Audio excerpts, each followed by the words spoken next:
Well, latest figures say as many as 9,000 men are victims of male rape every single year. I'm joined now by Sam Thompson. Now, Sam has very bravely been working with the Coronation Street cast and the writers in the hopes that it'll help others to speak out. Sam, thank you for coming in this morning. Thank you for having me on. And it's fantastic that you have been so brave to because it's very, very difficult, isn't it, for anyone who's a victim of rape, but it seems to be particularly for men to come forward. Yeah, of course. I mean, like I say, everyone finds it very difficult. It's a very difficult thing to speak about.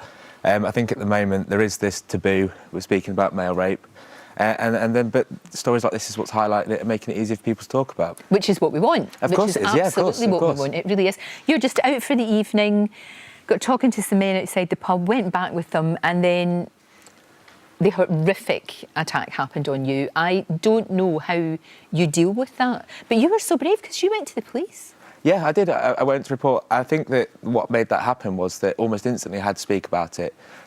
My girlfriend at the time and my friend worried where I was. And so when I came back, I didn't have time to process an excuse or to keep it bottled in. Right. So it just came out straight away. And then obviously with their encouragement, I went straight away to report to the police. Gosh, that must have been really hard though. To do that must have been really, really difficult. It was very difficult because effectively you're going to go and speak to a stranger about what's just happened to you.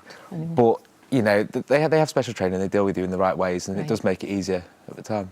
Really hard though, because they did arrest a couple of men, but they weren't charged in the end.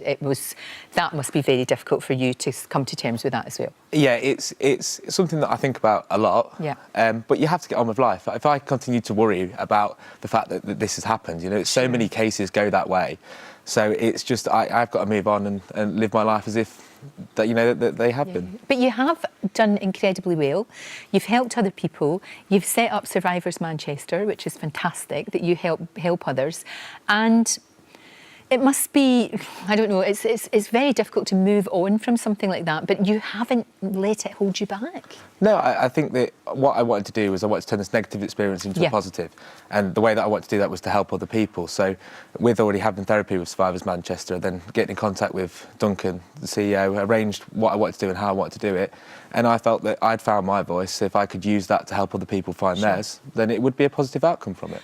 It must, though, sometimes you must go to some very dark places. It must be really, really tough for you as well. You know, it's not been easy. No, and you know, I recently started to re-engage in therapy again because there's always going to be little things that I've got to work through. There's always going to be good and bad days, and that's perfectly normal.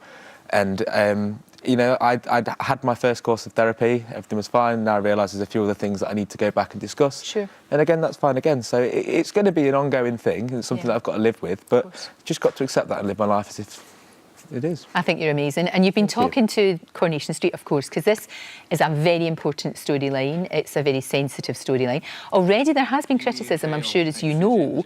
What would you say to people who are saying we shouldn't show this? I think it perfectly sums up why they should. I think that because they're saying that we shouldn't be showing this because it's a male and because people aren't aware of this and because it's a taboo subject, such a big soap opera like Coronation Street covering it, it's engaging with people that we wouldn't necessarily be able to reach in other methods.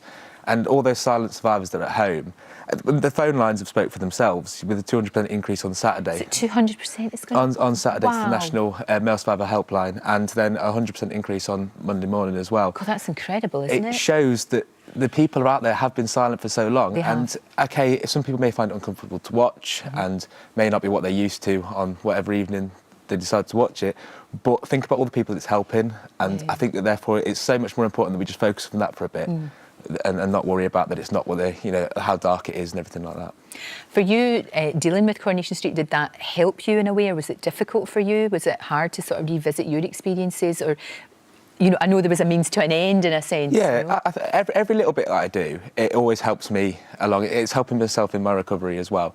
And with Coronation Street, because knowing how important it was going to be and how many people it was going to help, it does. Of course, it helps. You know, it's about having those conversations. Like I said before, when I want to turn it into a positive, this is just ongoing with that. So it's just helping me with that. No, that makes sense. And also, I guess, because everybody knows your story and everybody that you love and that's important to you knows your story, they'll know when you're having a bad day. Yeah, of course. You know, because you've been open about it. And if you hadn't been open about it, they would be all wondering, why has he changed so much? And if you hadn't got help, I mean, who knows what might not have happened? It's exactly the same as like a physical injury. So everyone, if I need 5 minutes, I can say I need 5 minutes. I don't have to explain why. People know. If I'm having a bad day, you know, I can say I'm having a bad day. And that makes life so much easier than rather trying to find an excuse or trying to explain yourself without using the actual words of what had happened. Which is why I, you know, encourage people to tell people when they can, because the support networks will be around them somewhere. Sure. And it makes it so much easier when people already are aware of what happened. You don't have to repeatedly say it. You can just get the support you need. And as always, the trouble with sometimes with people who this happens to, they might feel, they shouldn't, but they might feel a sense of blame or a sense of shame, and that's not right. We can't allow that. No, of course not. I guess it's just an initial reaction. That's how people feel. But once, you know, you seek support and people realise then, like it took me a while to overcome it, and then you realise it's not your fault at all. This is about power and control, and this is about, you know, other people have done this to you. And in that situation, there was nothing you could have done or done anything differently, no matter what some people may say. And as soon as you come to terms with that, it's a lot easier to live your life afterwards. You're absolutely right about the power thing. You're absolutely right about that. Of course it is. Sam, I think you're amazing. Thank you. Thank you so much for coming on and me. talking to us, and also for helping Coronation Street, making sure that they get this absolutely right, because it really is important. And as you say, a 200% increase in calls. That just shows you how many people are out there. Incredible. That really does, who've been suffering in silence. So thank you. No, thank you. Thank you very much.